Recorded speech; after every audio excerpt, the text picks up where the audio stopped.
जम्मू कश्मीर के त्राल में national conference की रैली के बाद ग्रेनेड हमला हुआ है। मिलिटेंटों ने ग्रेनेड फेंका है, लेकिन खुशआइन बात यह है कि किसी की जान नहीं गई है। इसमें कोई जानी नुकसान की इत्तला नहीं है। वाज़ेह है कि त्राल में कई सालों बाद इंतखाबी रैली हो रही थी, जिसमें एनसी उम्मीदवार हुसनैन मसूदी वर्करों से खिताब कर रहे थे।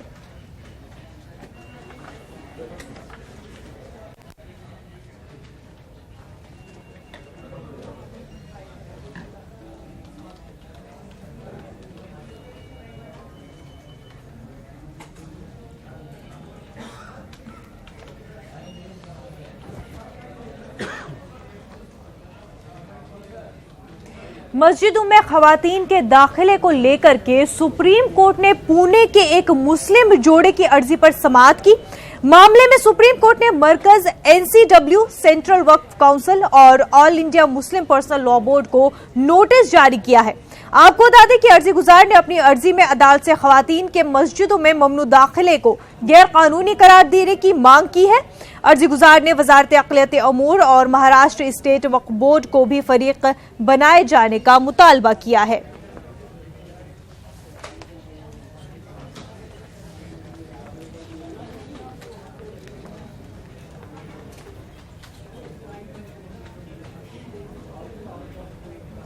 इस पूरे मामले को लेकर के मौलाना खालिद रशीद फिरंगी महली साहब का क्या कुछ कहना है, आप भी सुनिए। कोर्ट में जो ये पिटीशन दायर किया गया है कि मुस्लिम ख्वातीन को, मुस्लिम औरतों को मस्जिद में नमाज पढ़ने की परमिशन दी जाए, ये मेरे ख्याल में जिन लोगों ने पिटीशन दायर किया है उनको या तो फिर मुसलमानों के बारे में और इस्लामी शरीयत के बारे में मालूम नहीं है, क्योंकि ऑलरेडी किसी भी मस्जिद में, न पूरे दुनिया में, न अपने मुल्क हिंदुस्तान के किसी भी मस्जिद में औरतों को नमाज पढ़ने से न कभी रोका गया है, न कभी रोका जाएगा। और बहुत सी मसाजिद में ऑलरेडी औरतें नमाज पढ़ रही हैं। इस वजह से ये कहना कि मुसलमानों में औरतें मस्जिद में नमाज पढ़ने नहीं जाती हैं, उनको रोका जाता है, बिल्कुल ही बेसलेस एलिगेशन है। हाँ, शरीयत ने ये जरूर औरतों को रियायत दी है और ये फैसिलिटी मुहैया कराई है कि औरतें अगर अपने घर पे नमाज पढ़ें तो उनको ज्यादा सवाब मिलता है बजाय कि मस्जिद में पढ़ने के। लेकिन उसके बावजूद भी अगर औरतें, ख्वातीन मस्जिद में नमाज पढ़ना चाहें तो दे आर मोस्ट वेलकम। वो लोग आती हैं, नमाज पढ़ती हैं, उनको न कभी रोका गया है, न कभी रोका जाएगा। इस वजह से ये एलिगेशन बिल्कुल ही बेसलेस है। बीएसपी सुप्रीमो मायावती को सुप्रीम कोर्ट से झटका लगा है। आपको बताते हैं, सुप्रीम कोर्ट ने मायावती की अर्जी पर समाअत से इनकार कर दिया है। अदालत ने कहा कि कमीशन ने अपने इख्तियारात का इस्तेमाल किया है। ईसी ने ज़ाब्ते अखलाक की खिलाफ वर्जी करने पर कार्रवाई की है।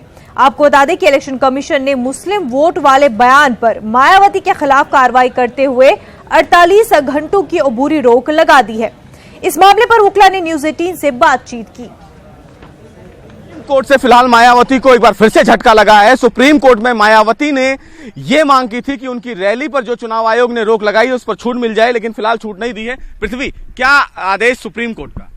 सुप्रीम कोर्ट ने कल जो इलेक्शन कमीशन ने तत्परता दिखाई है, इसमें जो एक्शन लिया है उस पर खुशी जाहिर की है और कोर्ट ने कहा है कि ये अप्रोप्रिएट स्टेप है, अब कोई अदर स्टेप की जरूरत नहीं है। लेकिन मायावती जी की तरफ से दुष्यंत दवे ने मेंशन किया मैटर को कि हमारा पक्ष सुना जाए। एक्स पार्टी ऑर्डर हुआ है जिसे कोर्ट ने डिक्लाइन कर दिया। कोर्ट ने बोला कि ये अप्रोप्रिएट ऑर्डर है, अगर आपको कोई इसमें दिक्कत है तो आप जाके इसमें अपील फाइल कर सकते हैं। प्रिया, कितनी बड़ी राहत मांगती हैं और चुनाव आयोग के फिलहाल चुनाव आयोग की तरफ से क्या कहा गया कोर्ट में, जिस पर कोर्ट काफी संतुष्ट दिखा? बिल्कुल, जो चुनाव आयोग ने कल स्टेप लिया है दोनों की तरफ से, दोनों उनको नोटिस दिया है, दोनों को डिबार किया है 72 आवर के लिए, 48 आवर के लिए, उसके लिए कोर्ट उसमें सेटिस्फाई हुआ। कोर्ट ने बोला कि इलेक्शन कमीशन ने कुछ उसमें स्टेप लिया है, इस वजह से कोर्ट उसमें सेटिस्फाई हुआ और कोर्ट ने हमें लिबर्टी दी है कि आगे भी अगर कोई पॉलिटिशियन ऐसे का बयानबाजी देते हैं तो ये मैटर को आप दोबारा मेंशन करके आप कोर्ट में दोबारा मेंशन कर सकते हैं, उसमें कोर्ट कार्रवाई दोबारा करेगा।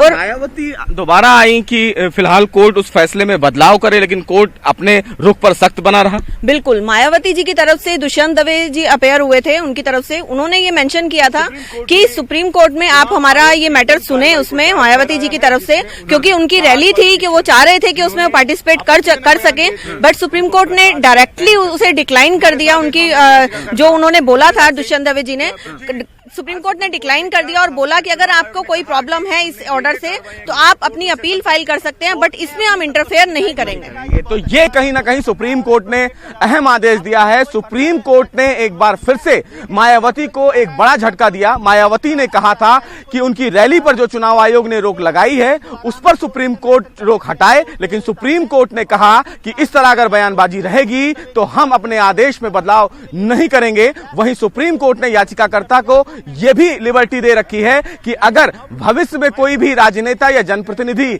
इस प्रकार की बयानबाजी करता है तो वो सुप्रीम कोर्ट में अप्रोच कर सकते हैं और सुप्रीम कोर्ट इस पूरे मामले पर दोबारा एक्शन ले सकता है। लेकिन चुनाव आयोग ने कहा कि हम कई नेताओं के खिलाफ एक्शन ले चुके हैं और अगर भविष्य में इस प्रकार का नेता कोई बयानबाजी करता है तो हम आगे भी ऐसा ही फैसला लेते रहेंगे। तो कहीं ना कहीं सुप्रीम कोर्ट ने अपने आदेश में यह साफ कर दिया कि जाति और धर्म के नाम पर बयानबाजी करने वाले को लेकर चुनाव आयोग भी सख्त है और उसके साथ साथ देश की सबसे बड़ी अदालत भी। कैमरामैन हनु के साथ सुशील पांडे, न्यूज़ 18 दिल्ली। नाजरीन, इस वक्त एक बड़ी खबर सामने आ रही है। आपको बता दें, राहुल गांधी की मुश्किलें बढ़ सकती हैं। सुशील मोदी करेंगे हक की इज्जत का केस दर्ज।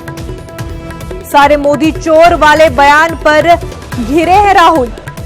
आपको बता दें, 13 अप्रैल को राहुल गांधी ने बयान दिया था जिसमें उन्होंने कहा था सारे मोदी चोर।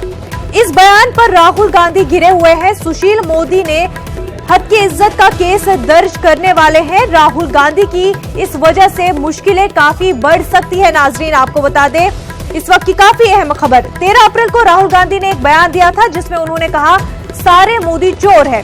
इस बयान को लेकर के सुशील मोदी जो है हक की इज्जत का मामला दर्ज करेंगे राहुल गांधी के खिलाफ, जिसको लेकर के अब राहुल गांधी की मुश्किलें काफी बढ़ सकती हैं।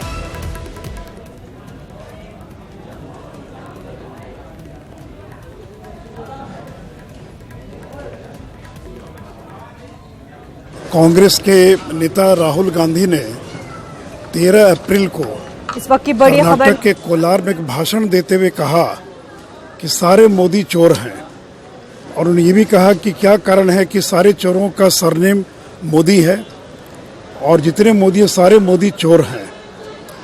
और उनके इस बयान से देश के अंदर मोदी टाइटल रखने वाले जो करोड़ों लोग हैं उनके भावनाओं को ठेस पहुंची है।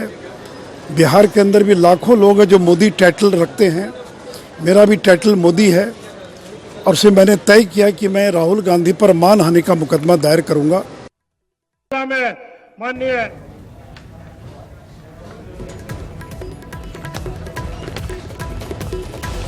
हमारे नुमाइंदे नील कमल इस वक्त हमारे साथ जुड़ चुके हैं। नील, आपसे जानना चाहेंगे क्या है ये पूरा मामला?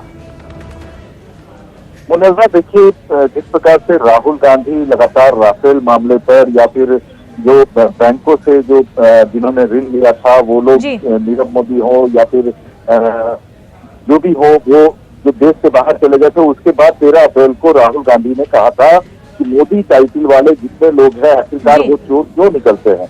उन्होंने प्रधानमंत्री के ऊपर निशाना साधा था, जिसके बाद कई सारे हाजी भी उस वक्त हुए थे। लेकिन ताजा मामला यह था कि जब राफेल मामले पर राहुल गांधी ने सुप्रीम कोर्ट का हवाला दे करके और ये कहा था कि प्रधानमंत्री को चोर मान लिया है सुप्रीम कोर्ट ने कि चौकीदार ही चोर है, उसके बाद जब सुप्रीम कोर्ट में मीनाक्षी लेखी ने एक याचिका दायर की थी और सुप्रीम कोर्ट ने राहुल गांधी से को नोटिस जारी कर सोमवार तक यह जवाब मांगा था कि ऐसा बयान उन्होंने अपने बयान को सुप्रीम कोर्ट में क्यों थोपा। जब ये स्पष्टीकरण सुप्रीम कोर्ट से मांगा गया है तब 13 अप्रैल का जो मामला था कि सारे मोदी चोर है, ये मामला अब उठ रहा है और इसी पर सुशील कुमार मोदी अब मानहानि का केस दर्ज करने जा रहे हैं राहुल गांधी पर। यानी एक प्रकार से देखा जाए तो राहुल गांधी चारों तरफ से घिरते नजर आ रहे हैं।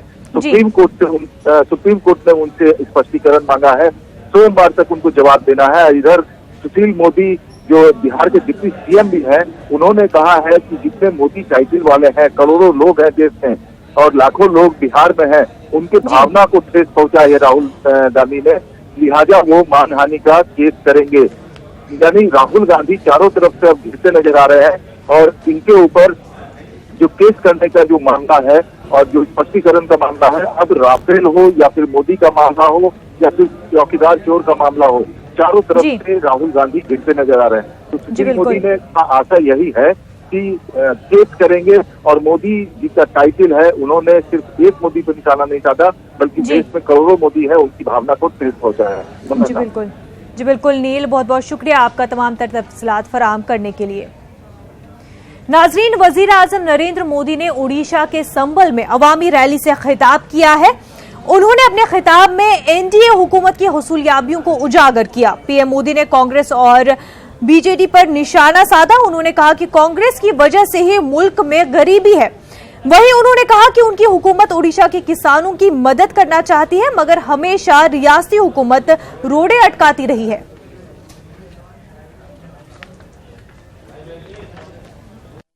तो ठान कर आया था कि इन दलालों से, इन भ्रष्टाचारियों का मुकाबला करूंगा। साथियों, जब इस चौकीदार ने इनके भ्रष्टाचार के कारोबार पर प्रहार किया तो इनको इतना कष्ट हुआ है कब ये मुझे रास्ते से हटा देने पर तुले हुए हैं। भाइयों और बहनों, ये पहले की भ्रष्ट और कमजोर सरकारों का परिणाम है। आजादी के इतने वर्ष बाद भी संपन्न ओडिशा की जनता गरीब ही गरीब होती चली।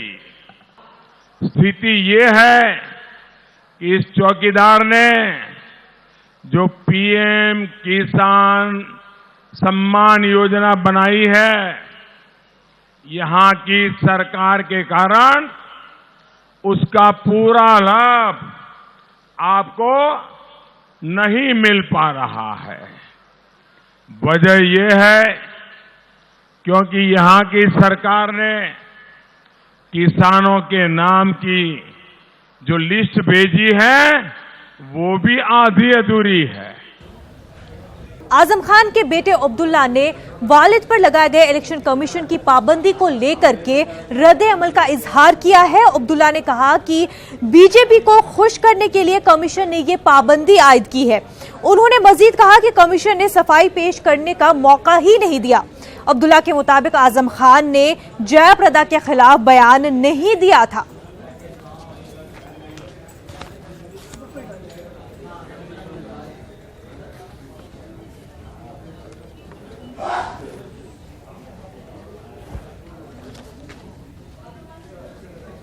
अगर मुल्क में गैर जानिबदारी के साथ आजादाना और मुनसिफाना अंदाज में इंतखाबात होते हैं तो बीजेपी 40 निशिस्तों के हिंद से को भी पार नहीं कर पाएगी। ये कहना है बीजेपी के senior leader advocate Ajay Agarwal का, जबकि बीजेपी 4 निशिस्तों पर कामयाबी का दावा कर रही है। अजय अग्रवाल ने वजीर आजम नरेंद्र मोदी को एक मकतूब तहरीर करते हुए कहा कि वजीर आजम निशिस्तों के मामले में एक जबरदस्त झटके के लिए तैयार रहें। इसके अलावा अजय अग्रवाल ने नोटबंदी के आयाम में हो रहे बड़े पैमाने पर करप्शन का भी दावा किया है। अजय अग्रवाल वही है जिन्होंने साल 2014 में रायबरेली से सोनिया गांधी के खिलाफ बीजेपी की टिकट पर मुकाबला किया था।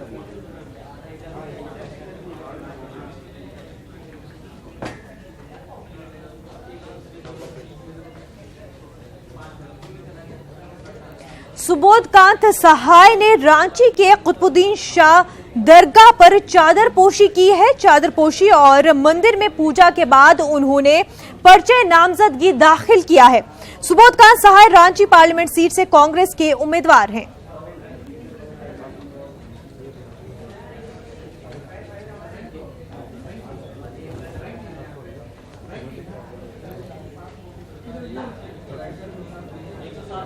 वजीर दाखिला राजनाथ सिंह ने लखनऊ से पर्चे नामजदगी दाखिल कर ली है।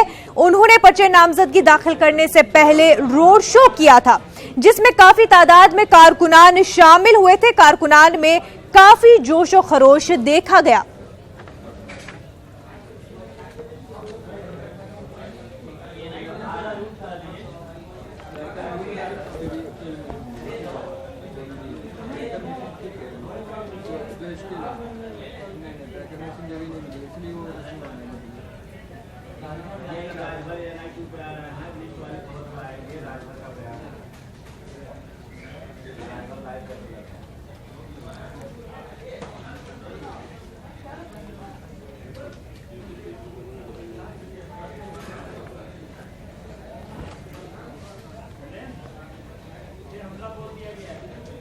औरंगाबाद पार्लिमानी चुनाव में इस मर्तबा चार रुखी मुकाबले का इम्कान है। क्या है पूरी तस्वीर, देखिए इस रिपोर्ट में।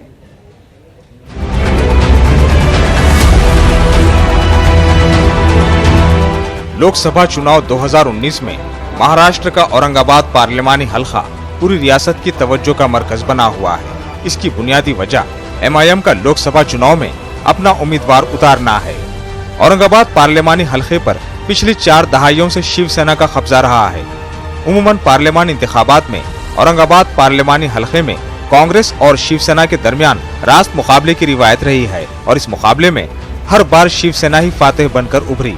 लेकिन इस मर्तबा चुनावी मंजरनामा यकसर मुख्तलिफ है। दिलचस्प पहलू ये भी है कि एमआईएम ने लोकसभा चुनाव में पहली मर्तबा इम्तियाज जलील की सूरत में अपना उम्मीदवार मैदान में उतारा है। इम्तियाज जलील को वंचित बहुजन अघाड़ी की भी हिमायत हासिल है। दलितों, पिछड़ों और मुसलमानों के वोट पर वंचित अघाड़ी अपना हक जता रही है, जबकि कांग्रेस का रिवायती वोट बैंक रहा है। वंचित अघाड़ी के चुनावी मैदान में कूद पड़ने से सियासी उथल पुथल होने का इम्कान है। यही वजह है कि सेक्युलर पार्टियां वंचित अघाड़ी पर इल्जाम तराशी का कोई मौका नहीं गंवा रही है।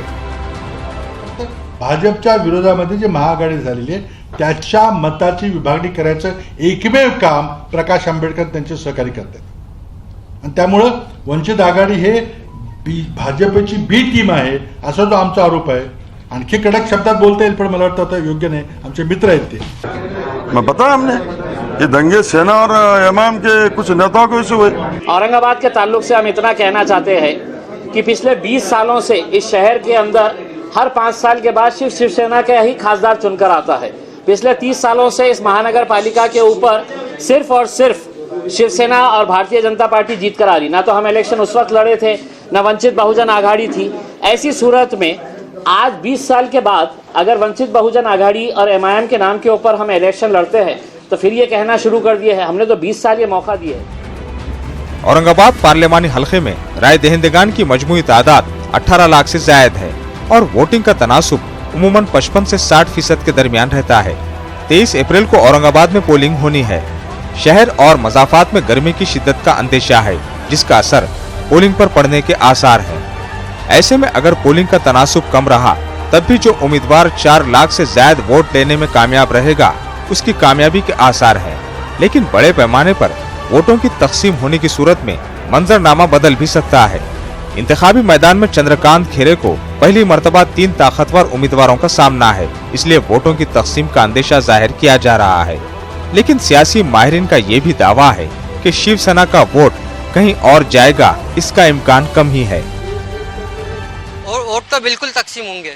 इसमें देखा जाए तो सीधा सीधा सेकुलर पार्टी जो कांग्रेस है उसका नुकसान है एमआईएम के आने से। ये बात हर किसी को समझ में आती है। अगर एमआईएम और वंचित आघाड़ी अगर सेकुलर वोट काटने के लिए खड़े होती तो नांदेड़ की सभा में बैरिस्टर असदुद्दीन ओवैसी ने ऐलान किया था, कांग्रेस से मुतालबा किया था कि आप प्रकाश आंबेडकर का मुतालबा मंजूर कर लीजिए। एमआईएम महाराष्ट्र में कहीं भी अपनी तरफ से उम्मीदवार नहीं उतारेगी। इस मुतालबे को एमआईएम के कायद बैरिस्टर असदुद्दीन ओवैसी को कांग्रेस और राष्ट्रीय कांग्रेस लीडर ने संजीदगी से नहीं लिया और उन्होंने एमआईएम और वंचित आघाड़ी से बात करना तक गवारा नहीं किया। जैसे जैसे पोलिंग का वक्त करीब आ रहा है, चुनावी पारा भी चढ़ता जा रहा है। सियासी पार्टियां अपने उम्मीदवारों के हक में जोरदार मुहिम में मसरूफ हैं। कौमी लीडरों के दौरे भी शुरू हो चुके हैं। इसके साथ ही इल्जाम तराशी का दौरा है।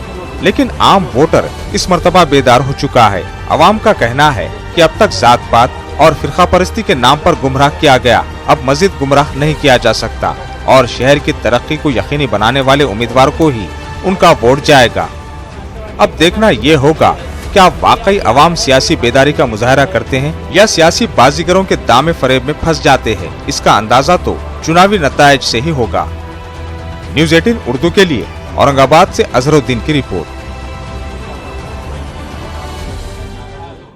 न्यूज रूम लाइव में फिलहाल इतना ही, हमें दीजिए इजाजत, आदाब।